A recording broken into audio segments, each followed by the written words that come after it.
What's going on, guys? It's 2018 and Tyson Young. The series is going to continue into the new year, and today we are taking on the Atlanta Falcons in not such a big matchup, but a game that's going to have some weight going into the playoffs. Hopefully we can have a win so that we don't have to play in the wild card. But 0-0, our offense stalls for the first drive, but their offense is going to come out in the field with Matt Schaub as their quarterback. Matt Ryan was hurt throughout this game, but Matt Schaub did a very, very good job at picking this defense apart all day. They're going to go fake the handoff. I'm going to run up and come so close to hitting him, and he's going to connect with Julio Jones at around the 34-yard line. That is going to be a big completion on third down, and now they have Freeman in the back, which we are going to have to be worried about. They're going to run it to Freeman, and we're going to pick his ankle, not after gaining 3 yards for 2 rushes and 21 yards. Last week he only had 51 yards. So we might have a good chance at beating. Hopefully the run game isn't too good, but Matt Schaub has get too much time in the pocket to deliver a strike across the middle on a slant drag route. And now coming out on second and goal, they're already at the 8-yard line, and I'm assuming they're going to run. So I'm going to rush the gap. I'm going to rush the wrong gap, and they're going to juke and break a tackle. You can blame that on me, or you can blame that on the guys that missed a tackle and Burrow got just slid off of. But more or less, that's a Freeman run and a good play call by Dan Quinn, running it up the exact middle gap. I thought he was going to come up the left one. Now our offense is going to come on the field down by 7, which is usually when our offense is going to get production. So they're going to score a touchdown. That's going to put us even 7-7. Now they're going to run Freeman up the right side again into the defense, and now Freeman and their lineman is talking shit. Harlow, you a bitch. Harlow is talking mass shit to us, and now on 3rd and 3, they're going to go to Schaub again, who's going to hit an out route to Hooper along the sideline, who's going to step out of bounds, but not after picking up the first down. Now on 1st and 10, we're going to bring some pressure, get to Matt Schaub, bring up a 2nd and 21, which is good for us. Malden is going to pick up his first sack of the game. Now on 3rd and 5, this is a big play for them to keep the drive alive late in the second half. Schaub is calling an audible. Schaub is going to look, and he's going to get sacked, which is going to bring up 4th and 14 with 2 sacks for Jamal Adams and 4 tackles. We have 3 sacks on the day. Our offense is going to come out and stall because we're tied. And now on 2nd down, we're given horrible field position in the end of the second half. And the Atlanta Falcons are going to try and put up some points, throwing and running the football. Here we're going to do a mid-blitz, rush 2 linebackers up the middle gap, which is going to give Matt Schaub no time, and he's going to whip the ball at the ground past the 50. And Harlow is still in our ear, talking nonstop throughout this game.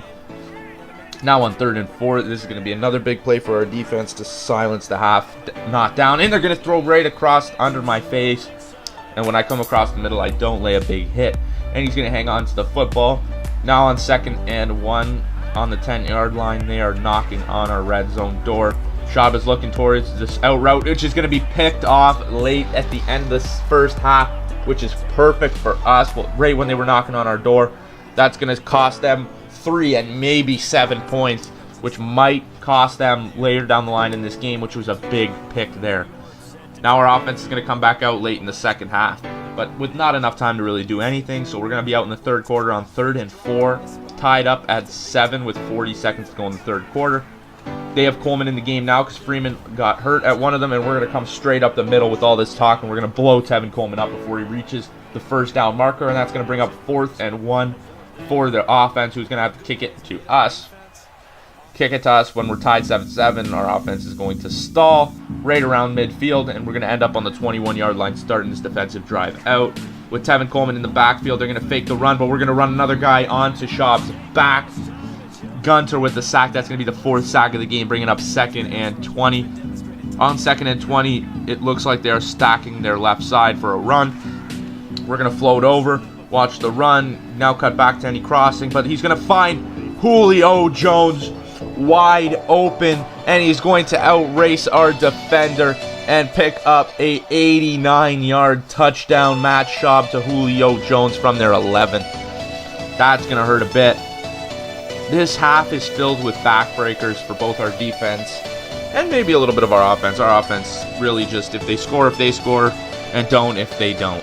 So now they're going to run to Coleman, who's going to juke out right, and he's going to cut to the sideline, stiff-arming his way to the 48-yard line, but he's going to injure his arm on the stiff arm. Nothing serious, just a minor injury, which he will return from later down the line in the game. But for right now, they're running with their third-string running back, but we're going to rush the quarterback, being prepared for the fake runs, knowing that this is their third-string running back, and we're going to bring the quarterback down on 2nd and 19. Here on 3rd and 12, this is a big stop for our defense. Tied up, they're going to run a fake, and they're going to throw it across right in front of my face where I just don't have the speed and the reach to get and make a play on that ball. And they're going to bring up 1st and 10. Now on 14-14, now they're already ready to score a field goal, and they're going to drive for that touchdown and waste some clock. We're going to run back pressure. He's going to fumble, and another breaker. Hill is going to get to the fumble before we are, and that's going to bring up 3rd and 15. On 3rd and 15 with 3 minutes left, after 2 backbreakers already on this drive, they're going to hit us with a 4 vertical backbreaker. This whole drive was just filled, has been a backbreaker for our defense, as they are doing whatever they want. Now on 3rd and 3 on the 9-yard line, we are going to try and make something out of nothing, and we're going to make a play there, which is going to lead them to score a field goal. But with a field goal, our offense isn't reliable to make plays. And now on 3rd and 9, they're going to throw an incomplete pass, and they are going to go 4 and out late in the 4th quarter. At the 2-minute warning, they're in victory formation pretty much. They could run the clock out, but they're just going to run right straight into our end zone, adding insult to injury, a little bit of salt to our wounds.